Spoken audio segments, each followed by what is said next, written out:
Real Ponies Don't Go Oink by Patrick McManus. Chapter entitled Secret Places. All my life, I have had secret places.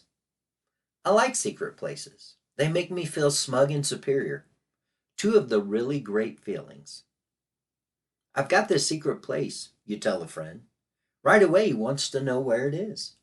I can't tell you, you say, smugly, superiorly. It's a secret. I also hate secret places, well, other people's. Ross Russell has a secret hunting place. I've been trying to pry out of him for years. Come on, Ross, you can tell me, I say. I won't ever sneak up there and hunt without you. We've been friends for 40 years. What are friends for, if not to tell their secret hunting places? Just tell me, okay? Can't. It's a secret. Tell me your secret hunting place if you want to live. I have about 3 dozen secret places scattered around the country. Some are nothing more than small, gravelly beaches. Others are entire mountain valleys and even mountain ranges. Often I come across other people in my secret places. They, of course, have just as much right to be there as I do. It's very irritating. I suppose it's all right to share your secret places with strangers as long as you don't have to share the secret. When I was a boy, I loved secret places even more than I do now. Within a 3 mile radius of our farm, I had staked out hundreds of secret places. Fishing holes, hunting spots, caves, swamps, lookout trees, old cabins, and even several culverts under the highway. Some of my secret spots were shared with particular friends. This will be our secret spot, I would say to my friend. Nobody else will know about it. Okay, he would say. Then he would take a spit oath with me. If I had taken a blood oath for every one of my secret spots that I shared with someone, I'd have been a quart low most of the time. Besides, spit oaths are much less painful than blood oaths. Occasionally, I would fall off a cow or a pig or something and end up with a bloody nose. That was the only time I cared about taking a blood oath. Let's say this is our secret spot and take a blood oath on it, I'd tell Crazy Eddie Muldoon as I tried to dam the flow of blood from my nostril. In the middle of a cow pasture, he'd say. This isn't a good secret place. It's good enough, I'd reply. I want to take a blood oath on it. So cut your finger. I don't want to cut my finger. Not for a blood oath on a secret place in the middle of a lousy cow pasture. Why don't we both just use your blood? Okay, Eddie had the right instincts. Secret spots seldom had any special use other than to be secret. Fishing holes made good secret spots and were useful, but mostly what we did in secret spots was to sit around in them feeling smug and superior. It was quite evident to us that half the population of the world was simply dying to know the location of our secret spot. That was sufficient for us. Crazy Eddie and I didn't find one secret spot that we put to excellent use. One day we crawled up the naked joists in the Muldoon garage. There were a few boards scattered around on the joists to walk on, so we walked on them, holding our arms out like tightrope walkers to maintain our balance and keep from smashing our skulls on the concrete floor below. We came to a sheet of plywood laid over the joists like an island in the air and stopped there to rest. There were some boxes stacked on the sheet of plywood, and we sat down on them. Hey, you know what, Eddie? I said. This would make a great secret place for us. Yeah, he said. Good idea. We can come up here and we can just come up here. Sure, I said. This would be perfect for that. Hey, what's in the boxes? Eddie lifted a lid. Just some empty cannon jars. Maybe we can think of something to do with them. Eddie smiled. I got an idea. We can fill them. We'll fill them with what? Eddie explained what we could fill them with. Hey, that's a good idea, I said. It will be kind of like scientific research. We can see how long it takes us to fill all these jars.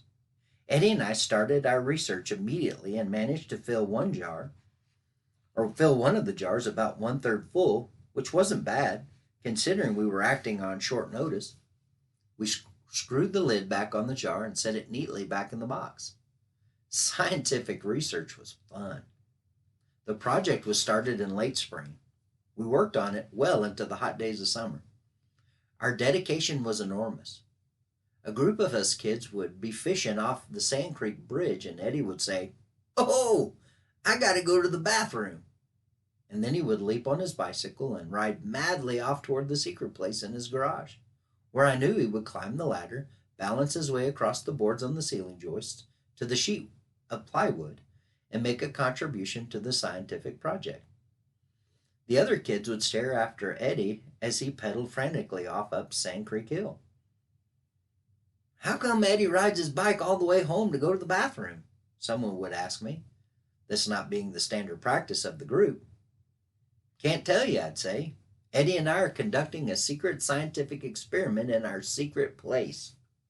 "Come on, tell us." "Nope, can't. It's a secret." I'd feel smug and superior all over. One sizzling hot July day, I asked Eddie what the count was now. 39 full and a good start on the 40th. But we're almost out of jars. "Maybe you could ask your mom for some more empty jars," I suggested. "Well, maybe." We headed for Eddie's house to ask his mom for some more empty jars. As we were passing the open door of the Muldoon garage, we noticed Mr. Muldoon's legs disappearing up a ladder in the direction of our secret place. Pretty soon we could hear him tramping across the narrow board walkway on the ceiling joist. "What are you doing up there, Pa?" Eddie called out nervously. Obviously, Mr. Muldoon had no idea he was violating a secret place. "Oh, I stored a couple of planks up here. Stay where you are. I may need some help getting them down." He stepped onto the plywood sheet that formed the floor to our secret place. "Now, what's this? Well, I'll be danged. Your mom's got some kind of canned goods stored up here. Why would she put it up here instead of in the cellar? Looks like some kind of juice. I don't know what's going into that woman. This stuff's probably spoiled, simmering up here in the heat. I better open the jar and see what it is." Eddie and I looked at each other.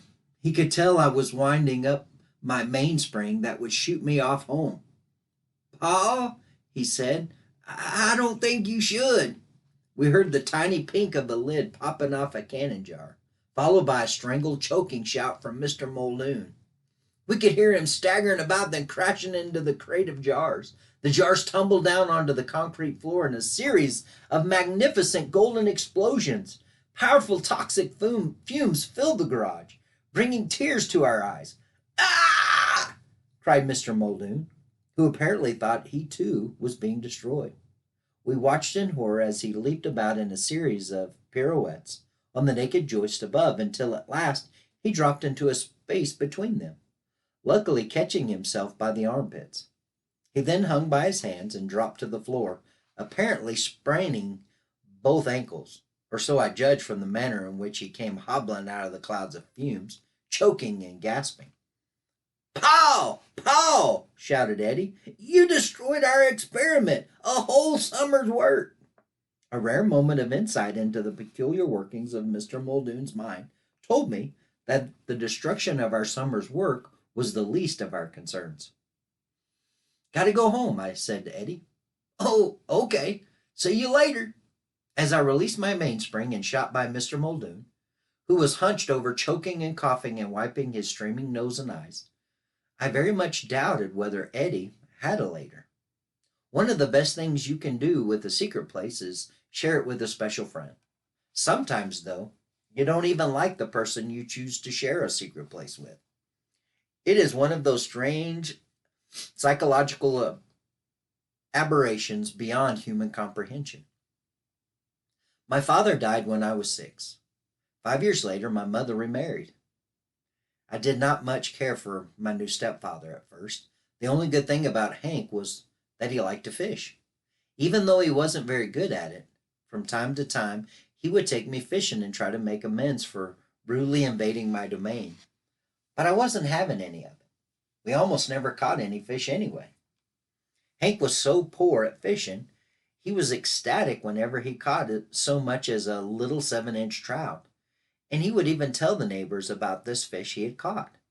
It was embarrassing. I hated to go places with him. It was so embarrassing to hear him tell his fish stories. He didn't even know how to lie properly.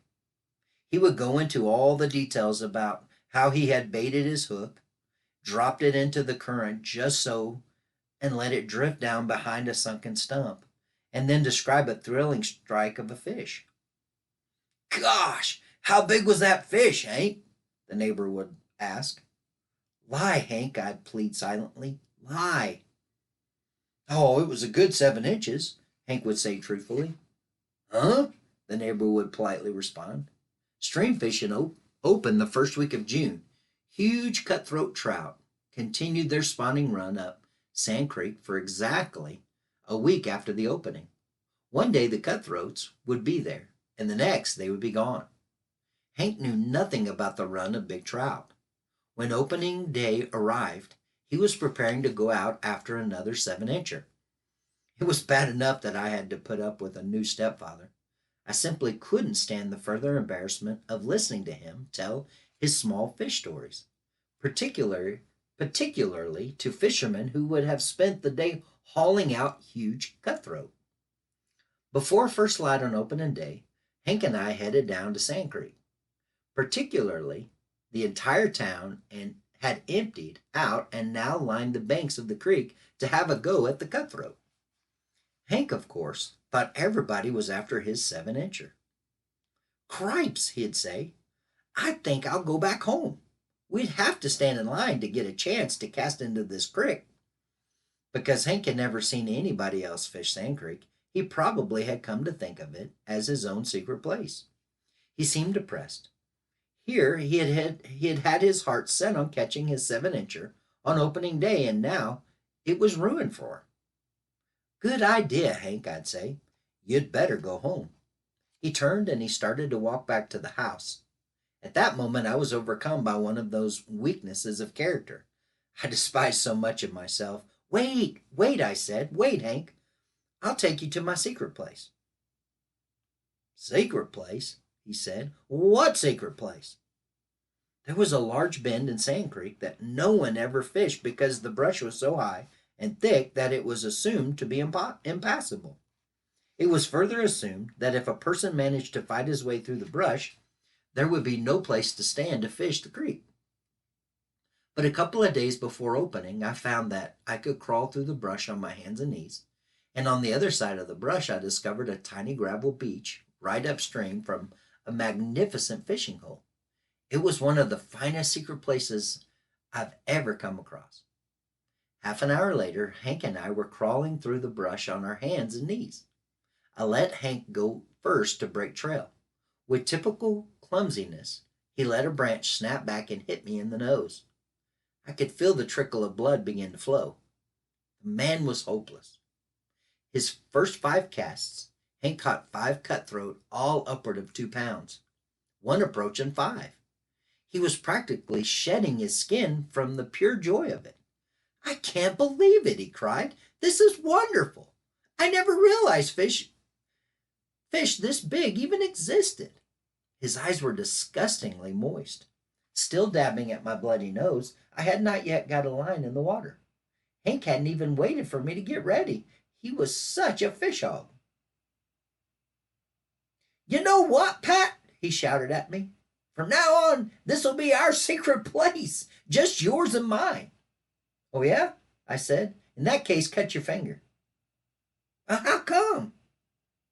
"Because we have to take a blood oath on a secret place. Don't you know that?" Hank stared at me. As the shaking hands unhooked a 20-inch cutthroat, "Maybe we could both just use your blood," he said. "How does that sound?" It sounded all right to me. I figured Hank might not turn out too badly after all with the proper amount of training. He seemed to have the right instincts.